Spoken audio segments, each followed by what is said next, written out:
Hello friends, नमस्कार। देव exam study channel में आपका हार्दिक स्वागत है। आज की जो हमारी क्लास है संधि की और सेकंड क्लास है, इसमें आपको संधि में इस तरीके से आप पढ़ेंगे। आपने पढ़ी तो संधि होगी, बट संधि ऐसी पढ़ेंगे जो कभी अपनी लाइफ में भूल नहीं सकते। तो स्टार्ट करते हैं। पहले हम देखते हैं, कोई चीज़ पढ़ने से पहले मुझे ये पता होना चाहिए कि टॉपिक चाहे संधि हो, चाहे प्रत्यय हो, चाहे समास हो, चाहे अलंकार हो, कोई भी चीज़ हो, जिससे मुझे ये पता लग जाए कि इसका अर्थ क्या होता है।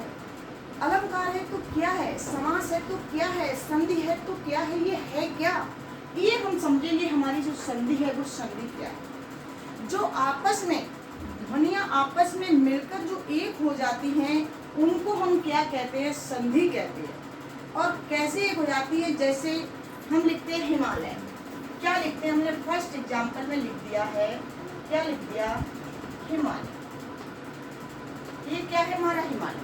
जब इसको हम विच्छेद करते हैं, यानी हिम प्लस आलय करते हैं, क्या करते हैं, हिम प्लस आलय करते हैं, तो हमारी ये जो दो ध्वनियां हैं तो मिलकर हमारी एक हो गई हैं। तो इनको हम क्या कहते हैं, संधि कहते हैं। इस चीज को आपने समझ लिया। लेकिन जो हमारी संधि के जो प्रकार होते हैं वो हमारे कितने हैं, वो हमारे हैं कितने, तीन हैं। तीन कौन कौन से होते हैं वो हमारे नंबर 1 पे आ जाइएगा। वो संधि हमारी है कौन सी, स्वर संधि, यानी स्वर संधि। सेकेंड हमारी है कौन सी, व्यंजन संधि।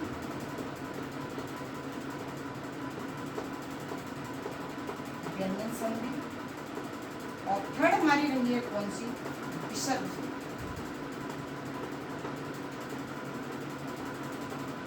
कौन सी है, विसर्ग संधि। ये संधि हमारी रही है तीन, स्वर संधि, व्यंजन संधि और विसर्ग संधि। तो जो स्वर संधि और जो व्यंजन और विसर्ग, ये तीन जो हमारी हैं संधि हैं, तो क्या है इसमें, स्वर में हमेशा स्वर जैसी चीजें होंगी। क्या होंगी, स्वर में स्वर ही मिलेंगे, व्यंजन में आपको व्यंजन ही मिलेंगे। आपको पता है कि स्वर की संख्या कितनी होती है। स्वरों की जो संख्या है वो 9 भी बताई गई है और 11 भी बताई गई, यानी 9 और 11 भी बताई गई। जब कभी पूछा जाए स्वरों की संख्या कितनी है तो आपको बताना है 9। और जब कुल स्वरों की कुल लगा दिया जाए, टोटल पूछ लिया जाए, तो इसमें आप समझ लेना कि हमारी कितनी है, 11 है। ओके। और स्वर संधि हमारी है जिसमें स्वरों का वर्णन होता है। किसका होता है, स्वर वर्ण मिलेंगे। इसमें स्वर वर्ण ही आपको ज्यादातर सारे स्वर वर्ण ही, इसमें व्यंजन होंगे। और विसर्ग वाले में हमारा विसर्ग ही लगा होगा। तीनों संधि की आपने पहचान सीख ली। स्वर संधि में स्वर वर्ण मिलेंगे, व्यंजन संधि में व्यंजन वर्ण मिलेंगे और आपको विसर्ग में आपको विसर्ग लगी हुई मिलेगी। वही हमारी विसर्ग संधि होती है। एक बार संधि पढ़ लो 10-15 मिनट के लिए, सारे छुटकारा आपका एक टॉपिक। क्या हुआ है कि स्वर संधि के अब इनके भी, अब हमारे संधि के जो भेद है वो हमारे कितने, 3 है। और 3 के इनके भी भेद अलग अलग होते हैं। वो हमारे कौन कौन से होते हैं कि हमारा जो स्वर संधि है इनके भेद कितने होते हैं, 5 होते हैं। कितने होते हैं, स्वर संधि के जो भेद होते हैं वो हमारे कितने हैं, 5 होते हैं। तो 5 हमारे वो कौन कौन से हैं। नंबर 1 हमारे जो है, आप समझ लो कि दीर्घ संधि। कौन सी है, दीर्घ संधि। और 2 हमारी है कौन सी, बताएंगे आप लोग, गुण संधि। कौन सी है, गुण संधि। और हमारी जो 3 है वो हमारी कौन सी है, वृद्ध संधि। अब इनकी भी आपको पहचान बता देंगे, कुछ भी नहीं इसमें ध्यान रखना। बच्चे संधि का नाम निकालने में बड़ी दिक्कत आ जाती है कि हम इनका नाम कैसे निकालें, कैसे इनका नाम होगा। वो आपको इसमें सब कुछ मिलेगा, कोई दिक्कत नहीं है। केवल एक बार क्लास ले लीजिएगा, लास्ट स्टार्टिंग से लेकर एंड तक क्लास को जरूर देखें, जिससे आपको हर चीज़ इसमें समझ में आ जाएगी।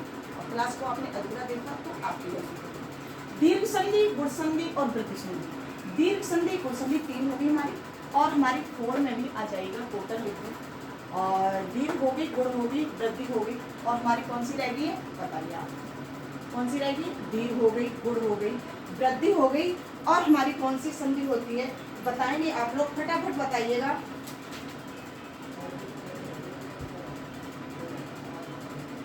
कौन सी संधि होती है? अच्छा, एड़ संधि होती है। कौन सी संधि होती है हमारी? एड़ संधि भी होती है हमारी। कौन सी होती है? एड़ संधि होती है। और 5 नंबर पे हमारी कौन सी? अयाली संधि भी होती है। कौन सी? अयाली संधि। कोई दिक्कत नहीं, राइटिंग तो ऐसी ही जल्दी में हो जाता है। तो दीर्घ संधि, तो यहाँ पर स्वर संधि के हमारे कितने भेद हैं? ये हमारे 5 भेद रहे हैं। किसके? स्वर संधि के 5 भेद रहे हैं। दीर्घ संधि, गुण संधि, वृद्ध संधि और हमारी एड़ संधि, अयाल संधि। तो हम इस तरीके से इनको पढ़ेंगे कि दीर्घ संधि क्या होती है, गुण संधि क्या होती है, वृद्ध संधि क्या होती है, एड़ संधि क्या, अयाल संधि क्या होती है। इनके 5 भेद हैं, इनमें तो कुछ भी नहीं है। एक बार में ही आप व्यंजन और विसर्ग को सीख लेंगे। इनको एक एक करके हम सीखते हैं। क्या होता है? नंबर 1 पे हमारा दिया गया है दीर्घ संधि। क्या दिया गया है? दीर्घ संधि। क्या पढ़ेंगे, कैसे पढ़ेंगे इनको देखना। दीर्घ संधि, दीर्घ क्या होता है? हमारा बड़ा होता है। लघु हमारा क्या होता है? छोटा होता है। दीर्घ बड़ा है, तो बड़े हमारे क्या है? यहाँ पर स्वर संधि के ही ये भेद है। जब हमारे बड़े होंगे तो बड़े बड़े कौन से होंगे? बड़ा आ भी होगा। क्या होगा? बड़ा आ होगा। बड़ी ई होगी। बड़े बड़े रहेंगे, छोटे का कोई फंडा नहीं है इसमें। बड़ी ई होगी और बड़ा ऊ भी होगा। ये हमारे आपको मिलेंगे आ, ई और ऊ। आ, ई, ऊ मिलेंगे और इसमें आपको क्या मिलेंगे वो भी आपको हम बताएंगे। आ, ई, ऊ हो गए, ये आपको 3 हो गए। और नीचे जो गुण संधि और वृद्ध संधि के होंगे वो भी हम आपको बता देंगे। तो देखिए दीर्घ संधि में क्या है। जैसे आप दीर्घ संधि का कोई भी एग्जाम्पल लीजिएगा। जैसे हमने फर्स्ट एग्जाम्पल यही ले लिया था, कौन सा वाला? हिमालय। तो हिमालय है हमारा। ये हिमालय में हमारी कौन सी संधि है? हिमालय में हमारी जो संधि है वो कौन सी है, वो आप बताएंगे। हिमालय में जो संधि है वो कौन सी है? हिम प्लस आलय।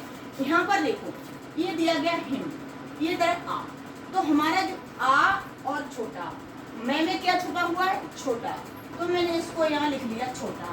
और बड़ा प्लस के आगे नेक्स्ट क्या है? बड़ा। तो बड़ा और छोटा मिला के हमारा क्या हो गया? बड़ा आ हो गया।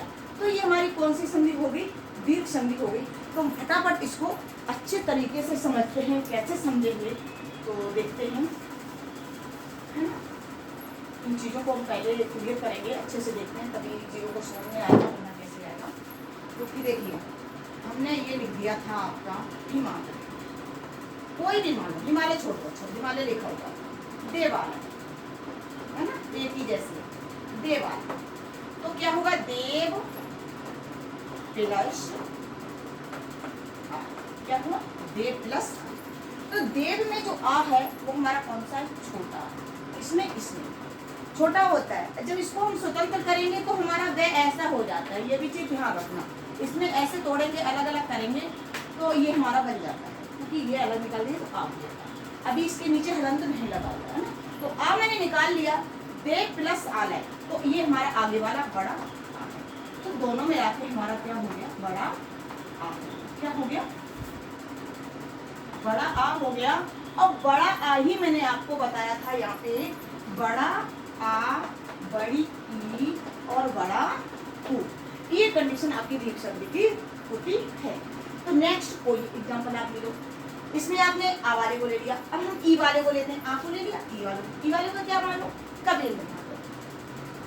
कोई भी एग्जांपल लो, कबीर है, गिरीन्द्र है ना, कबीर। और कबीर का क्या होगा संधिविच्छेद? तो आप लोग बता देंगे, तुरंत बता देंगे। क्या होगा कि कवि प्लस इंद्र होता है, सभी को पता होगा, आपने पढ़ रखा होगा, है ना। तो कवि में इसमें कौन सी मात्रा लगी हुई? छोटी। कौन सी लगी है? छोटी। तो हमारी छोटी ही होगी। यहाँ पर हमारी बड़ी, तो छोटी है, सॉरी, ठीक है ना। तो छोटी छोटी मिला के हमारा क्या हो गया? ये हमारी बड़ी होगी। क्या हो गई? हमारी बड़ी ई होगी। जब हमारी ये बड़ी ई हो गई है, तो बड़ी ई है, तो यहाँ पर हमारी कौन सी संधि होगी? दीर्घ संधि होगी। ऐसे ही पूछ लिया जाता है एग्जाम्पल में। या यूपी टेट लो, सी टेट लो, जितने एंट्रेंस एग्जाम जिसमें हिंदी पूछी जाती है और संधि आपका अगर टॉपिक है, तो ये समझ लो यही चीजें पूछी जाती है। हिमालय है, कबीर है, रमेश है, सुरेश है, बनोस्तम है, महर्ष है, महात्मा है, इनमें कौन सी संधि है? तो आप बड़े चक्कर में पड़ जाते हो कि इसमें संधि कौन सी होगी। जब आपने पढ़ रखा होगा, अगर आपने देव एग्जाम स्टडी से अपने संधि पढ़ ली होगी तो आप कभी भी भूलेंगे नहीं, ये आप कभी भी भूल नहीं सकते हो। अगर आपने देव एग्जाम स्टडी चैनल पर संधि को पढ़ लिया, हर टॉपिक को आप पढ़ लेंगे, हिंदी संस्कृत में आपको कहीं भी कैसी भी प्रॉब्लम नहीं हो सकती है। संस्कृत में जरूर आप संस्कृत के लिए भी कमेंट जरूर करें, क्योंकि बताएं मुझे, क्योंकि आपने संस्कृत में कौन सी चीज़ें हैं जो आपको नहीं आती हैं, संस्कृत में कौन से टॉपिक हैं जो आपको नहीं आते हैं हिंदी में, है ना। उन चीज़ों को जरूर आप कमेंट करके बताएं, जिससे टीचर आपको नेक्स्ट क्लास आपकी दे सके, जिससे आपका कुछ ना कुछ तो फायदा हो जाएगा जो भी एंट्रेंस एग्जाम आप देंगे, ठीक है ना। ये चीज़ हमने देख ली है कि बड़ा ई। अब हम देखते हैं बड़ा ऊ। अब बड़ा ऊ के लिए हम कोई भी ऐसा बड़ा ऊ वाला कोई ऐसा शब्द चुने, जैसे हमारी छोटी मात्रा थी, बड़ी मात्रा थी, दोनों मिल गए, है ना। इसी तरीके से हम एक नेक्स्ट एग्जाम देखते हैं। एग्जाम्पल, नेक्स्ट एग्जाम्पल है हमारा, ये समझो भानुदया। भानुदया, ये भानुदया है। अब भानुदया में जब हम इनको अलग करेंगे तो ये हमारा छोटा हो जाएगा, यहाँ पर बड़ा हुआ है, छोटा हो जाएगा। भानु प्लस उदय हो जाएगा, क्या हो जाएगा, भानु प्लस हमारा उदय हो जाएगा। कैसे हो जाएगा, यहाँ पर देखो, छोटा ऊ प्लस छोटा ऊ बराबर बड़ा ऊ, और बड़ा ही ऊ हमारा क्या हो गया है, हमारा यहाँ आ गया दीर्घ संधि। तो इस तरीके से आपको यहाँ पर तो कोई दिक्कत तो हो ही नहीं सकती है दीर्घ संधि में। तीनों एग्जाम्पल आपको अच्छे से समझा दिए हैं, और समझ लो अच्छे से, क्योंकि जहाँ बड़ा मिल जाए, बड़ी ई की मात्रा मिल जाए, बड़ा ऊ मिल जाए, तो आप समझ लो सीधे सीधे से कि हमारी दीर्घ संधि है। इसी तरीके से हम आपको दीर्घ संधि क्या, गुण संधि हुई, वृद्धि संधि हुई, एड संधि हुई, ऐड संधि हुई, कहीं भी कैसी भी दिक्कत होगी तो आप उस संधि में कभी भी लाइफ में कभी भी गलत क्वेश्चन नहीं जा सकता है, गारंटी के साथ। क्योंकि मैं गारंटी के साथ इन चीज़ों को करवाते हैं, और बिल्कुल भी कोई भी टॉपिक हुआ, चाहे समास अलंकार पढ़ते हैं, वो वाक्य संरचना में संज्ञा के वेद विशेषण, कहीं से भी कैसी भी दिक्कत होगी वो आपकी सॉल्व होगी, कोई दिक्कत नहीं, बेफिक्र कोई पढ़िएगा। क्योंकि मुझे एक्सपीरियंस हो गए हैं 15 ईयर, यानी 15 साल हो गए टीचिंग करते करते, कोई दिक्कत नहीं आपकी होनी चाहिए। और इस तरीके से आप हर टॉपिक को आपको समझा देंगे। और क्लास आपको कैसी लगी तो ये कमेंट करके जरूर बताएं, और राधे राधे कमेंट में जरूर लिखें, जिससे लाइक करें, क्योंकि जिससे मुझे आप मोटिवेट होती हूँ, है ना। और चैनल को सब्सक्राइब कर लें, जिससे आपकी नेक्स्ट क्लास जो आएगी वो आपको मिल जाएगी, है ना। थैंक यू फॉर वीडियो, मैं आपके साथ मिलता हूँ।